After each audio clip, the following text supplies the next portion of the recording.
The mortar holding parts of the Great Wall together is made from sticky rice. Yes, the same rice you eat for dinner. Ancient builders boiled it into a paste. They mixed it with slaked lime.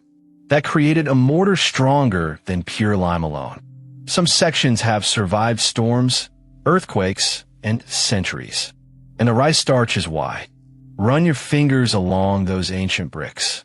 You'd be touching a recipe from your own kitchen. Now think about the sheer scale you're standing near. The Great Wall stretches over 13,000 miles. That's longer than a round trip across America. If you walked it without stopping, it would take over a year. Your feet would blister in the first week. Builders spent their entire lives on single sections. Many never saw the wall finished. Some never left the mountains they worked on. Here's what will surprise you next. The wall wasn't built as one project. It was stitched together over 2,000 years. Different dynasties added their own pieces. Imagine your great-great-grandfather starting a fence. Then 20 generations kept building it. That's the timeline you're looking at. The stones you see were laid by strangers, separated by centuries. Now feel this in your legs. In the mountains, the wall climbs slopes so steep you can barely stand. Some staircases rise at 70 degrees.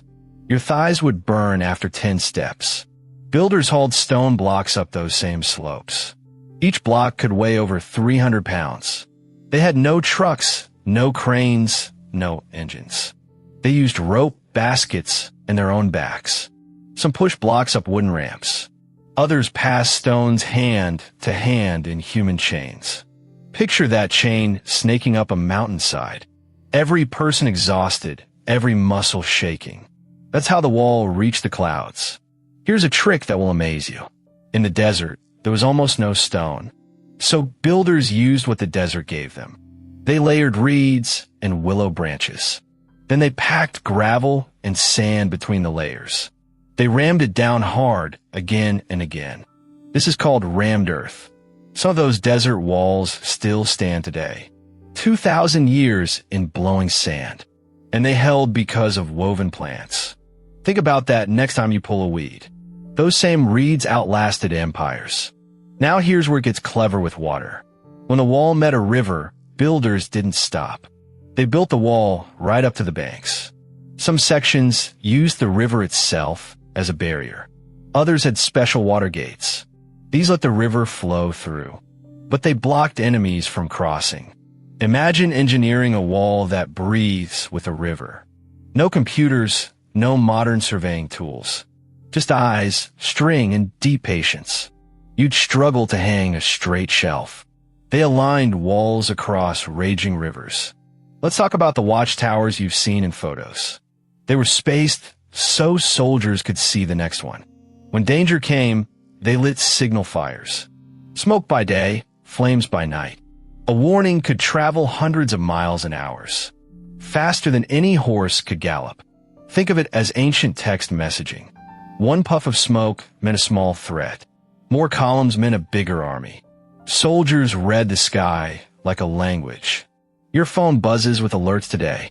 They watch the horizon for smoke. Now consider the human cost you can almost feel. Hundreds of thousands of workers died building it. Soldiers, peasants, and prisoners all labored here. Many worked in freezing winters and scorching summers. Some legends say bodies were buried in the wall. That part is mostly myth, but the exhaustion was real. Workers slept in the cold on bare ground. They ate simple grain rations. Their hands cracked and bled on the stone. When you touched the wall, you touched their labor. Every brick passed through calloused fingers. Here's a fact that changes how you see it. The Great Wall was never one continuous line. There are gaps, branches, and parallel walls. Some sections run beside each other. Others loop back on themselves. From above, it looks like a tangled net. Not a single ribbon across the land. Builders followed the terrain, not a straight plan. They used ridges as natural defenses. Where a cliff already blocked the way, they built less. Nature did half the work. They were smart enough to let it. Now think about the bricks themselves. Some were stamped with the maker's name. This was quality control, ancient style. If a brick failed, they knew who made it. That builder could be punished. So every brick was made with care. Imagine your name carved into your work forever. You make it perfect too. That accountability is why so much still stands. Here's the part that connects to your own eyes. On clear sections, you can see for miles. Builders chose the highest ridge lines on purpose. They wanted to spot enemies from far away. Stand on a watchtower today. Feel the wind that soldiers felt. See the same folded mountains they guarded. Nothing between you and the horizon but air.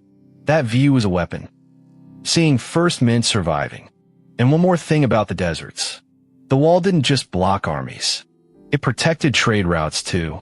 Merchants on the Silk Road passed beside it. Camels loaded with silk and spices. The wall gave them safety from raiders. So it wasn't only about war. It was about keeping goods and people moving. Every cup of tea traded, every roll of silk.